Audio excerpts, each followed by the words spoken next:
I'm about to reveal a gardening resource that's more valuable than any fertilizer you can buy, and it's literally sitting in your yard right now. Fair warning, this is going to make you question every gardening purchase you've ever made. Most gardeners spend hundreds of dollars annually on bagged compost and fertilizer, while simultaneously throwing away the exact materials that would outperform everything they're buying. If you've ever wondered why your garden expenses keep climbing while your soil barely improves, hit subscribe because we're about to expose the psychology that keeps you trapped in this cycle and show you how to break free without spending another dollar. Lesson number 1. Your trash is only trash because you haven't been taught to see it differently. Here's a question that should make you uncomfortable. What do banana peels, coffee grounds, and fallen leaves have in common? They're materials the average household throws away, while simultaneously spending money to buy back slightly different versions of the exact same organic matter. The numbers on this are almost comical. The average household throws away between 200 and 300 pounds of compostable material every single year. That same household spends somewhere between $150 and $400 annually on bagged compost, fertilizer, and mulch. You're literally paying to dispose of raw materials, then paying again to purchase the processed version of what you just threw away. This isn't environmental virtue signaling. This is pure financial mathematics. Composting is the practice of recognizing value in places where you've been programmed to see waste. And that programming didn't happen by accident. Your definition of garbage was shaped by commercial interests that profit when you see organic material as a disposal problem rather than a wealth-generating resource. When you compost, you're not just recycling kitchen scraps. You're training your brain to identify assets where the market has convinced you to see liabilities. This pattern recognition skill applies far beyond your garden. It's the difference between people who build wealth and people who rent it. This brings us to why this matters beyond your garden. But here's where it gets uncomfortable. The reason you don't compost isn't ignorance. It's something more insidious. Lesson number 2. The gardening industry profits from making composting seem complicated. Here's what they don't tell you. Walk into any garden center and you'll find $50 compost bins, $30 aerating tools, $20 bottles of compost starter, specialized thermometers, tumbling containers, microbial activators. The average beginner who wants to start composting can easily spend $150 on equipment before they've composted a single banana peel. But composting is a pile of organic matter plus time plus occasional turning. That's it. The industry has created an entire product ecosystem around a process that happens naturally whether you buy their products or not. Leaves fall to the forest floor and decompose without tumbling bins. Kitchen scraps break down in nature without starter solutions. The only thing those products accomplish is separating you from your money while making you feel like you're doing it properly.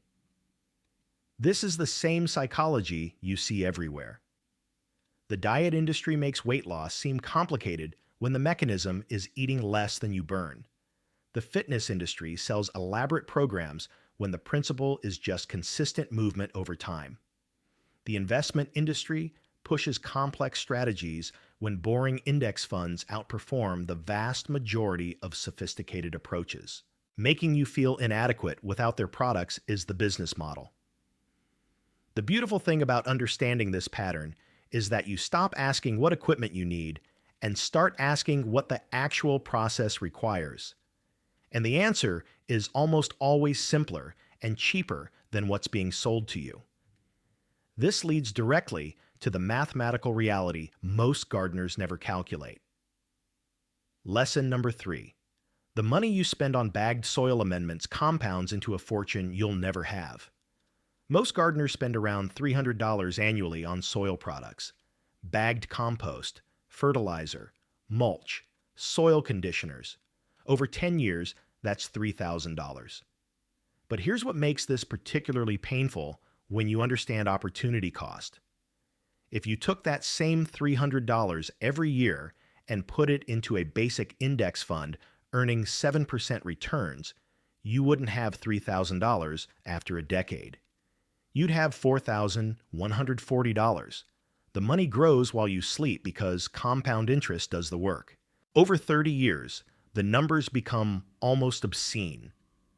The person who spent $300 annually on bagged soil products has spent $9,000 total and owns nothing except memories of fertilizing their garden. The person who invested that money instead has accumulated more than $28,200.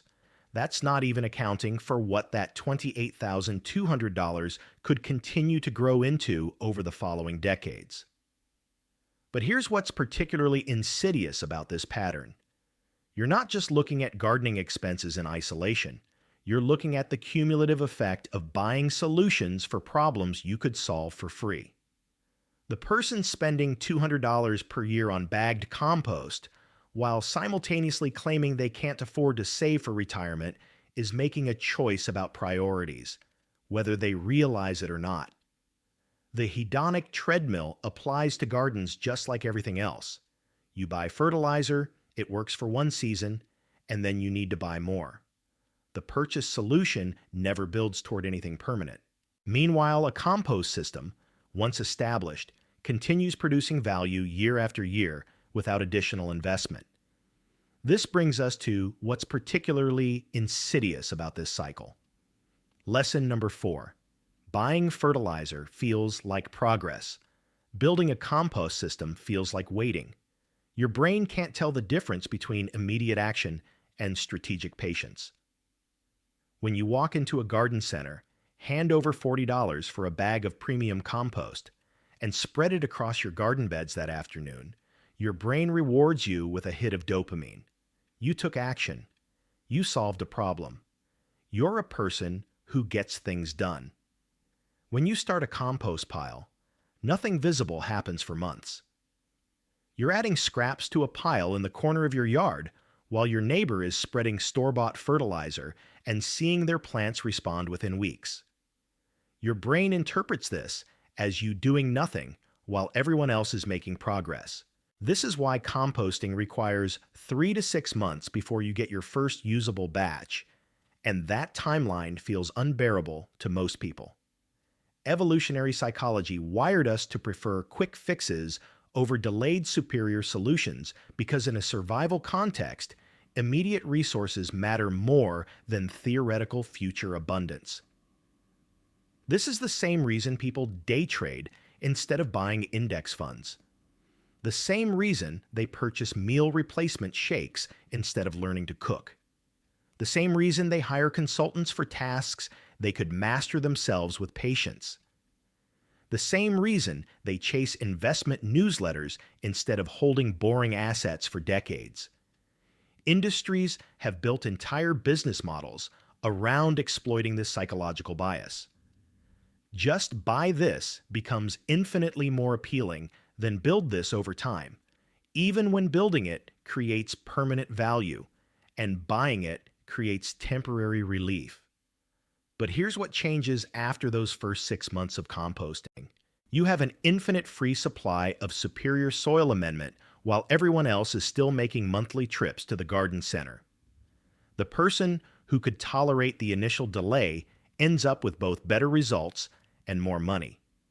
This brings us to what you actually need to start, and the answer is going to disappoint everyone who thought this required expertise. Lesson number 5. You need 3 things to compost successfully: a spot on the ground, organic material, occasional turning. That's it. No bins, no thermometers, no activators, no specialized tools. The process works whether you purchase equipment or not, and the equipment mostly exists to make you feel like you're doing it properly, rather than actually improving results. Here's what you actually need to know. Organic materials fall into 2 categories. Browns are dry, carbon-rich materials like dead leaves, cardboard, shredded paper, and dry plant matter. Greens are wet nitrogen-rich materials like food scraps, grass clippings, and fresh plant trimmings. The ratio is approximately 3 parts browns to 1 part greens. This is not precise science. You're aiming for a balance, not hitting an exact target. Your pile should ideally be about 3 feet by 3 feet by 3 feet. This size generates enough heat to speed decomposition. Smaller piles work fine, they just take longer. Larger piles work even better if you have the materials to fill them. Turn the pile every 2 to 4 weeks by moving the outer material to the center and the center material to the outside. Or don't turn it at all. It will just take longer to finish, maybe 8 to 12 months instead of 3 to 6. Materials to avoid are meat, dairy, oils, and pet waste. These attract pests or carry pathogens. Everything else that grew from the ground can return to the ground. Most composting failures come down to wrong ratios. If your pile smells bad and attracts flies, it's too wet and has too many greens. Add browns. If your pile is dry and nothing is happening, it needs more greens and moisture. The process is self-correcting once you understand these two variables. You cannot really break this system. Nature has been composting organic matter for millions of years without human intervention. You're just concentrating the process in one spot. Now here's what nobody tells you about the timeline and why that timeline matters more than you think. Lesson number 6. Composting doesn't require brilliance. It requires time and consistency. Your first batch takes 3 to 6 months, depending on how often you turn it, how well you balance moisture, and what the weather does. That first batch feels like forever, because you're watching and waiting and wondering if you're doing it right. Year 1, you get 1 finished batch. But you've started the cycle. Year 2, you produce 2 or 3 batches as you learn to optimize your timing and ratios. You're no smarter than you were in year 1. You just have more experience reading what the pile needs. By year 5, you have continuous rolling production. You're always adding fresh material to one pile, while another pile is actively decomposing, and a third pile has finished compost ready to use. You always have what you need available. This is the compound effect in action. Better soil produces healthier plants. Healthier plants generate more biomass. More biomass gives you more compost material. The system feeds itself and grows stronger each season. Your garden becomes a closed loop instead of an open-ended purchasing system. You're no longer dependent on external inputs because you've built a self-sustaining cycle. The person who starts composting today has an infinite supply of superior soil amendment in 6 months. The person who waits has nothing except continued expenses and the same depleted soil they started with. The math is simple, but the psychology is complex. Time creates value, but only if you start. But here's where composting reveals something much bigger than garden economics. Lesson number 7. Composting isn't about gardening. It's about recognizing value in places the market has trained you to ignore. The wealthiest people you'll ever meet are exceptional at identifying free or undervalued resources, time that others waste, attention that others scatter, knowledge that others overlook, waste streams that others pay to dispose of. Composting is a microcosm of financial intelligence. You're converting a liability into an asset. You're seeing value where commercial interests have programmed you to see disposal problems. Looking rich means buying premium products. Being wealthy means optimizing for zero-cost inputs that deliver superior outputs.